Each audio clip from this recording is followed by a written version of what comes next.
Pernah dengar soal Gresik? Di pesisir Jawa, ada satu kota yang ceritanya itu kayak cerminan sejarah bangsa kita loh.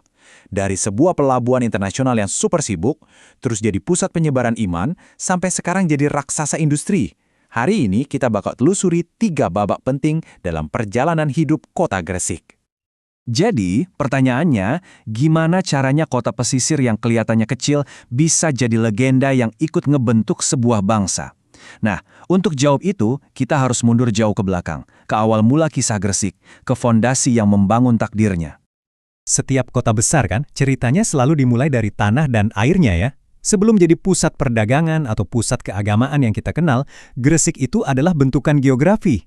Dan lanskap alamnya ini udah kayak ngasih petunjuk soal takdir besar yang menantinya.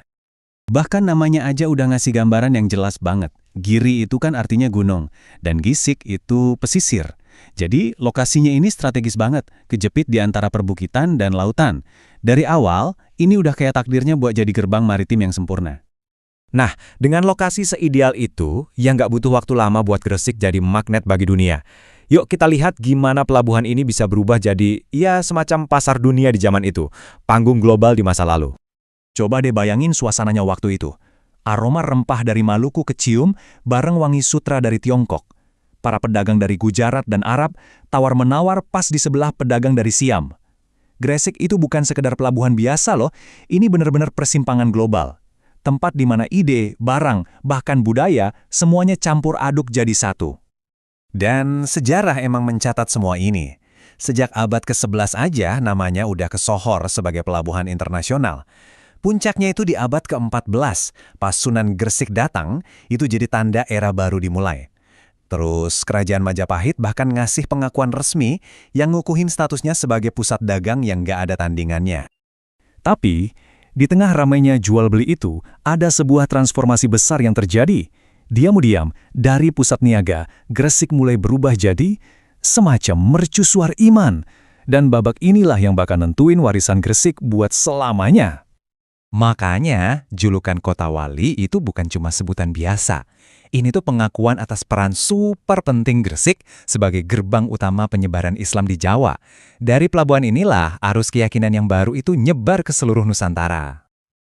Terus, siapa aja sih tokoh-tokoh kunci di balik transformasi spiritual ini? Oke, ayo kita kenalan sama para arsitek iman yang ngebangun fondasi Gresik jadi pusat keagamaan. Jadi cerita ini tuh dihidupkan oleh beberapa tokoh yang luar biasa banget. Ada Fatimah binti Maimun yang nisannya jadi bukti paling tua soal kehadiran Islam di sini. Terus ada Sunan Gresik, sang pelopor yang nyebarin ajaran lewat cara-cara yang ya sosial banget, dekat sama masyarakat. Dan yang unik, ada sosok Nyai Ageng Pinatih, seorang saudagar perempuan yang super berpengaruh dan juga ibu angkat dari Sunan Giri, tokoh yang nanti bakal mendirikan kerajaan spiritualnya sendiri, Giri Kedaton.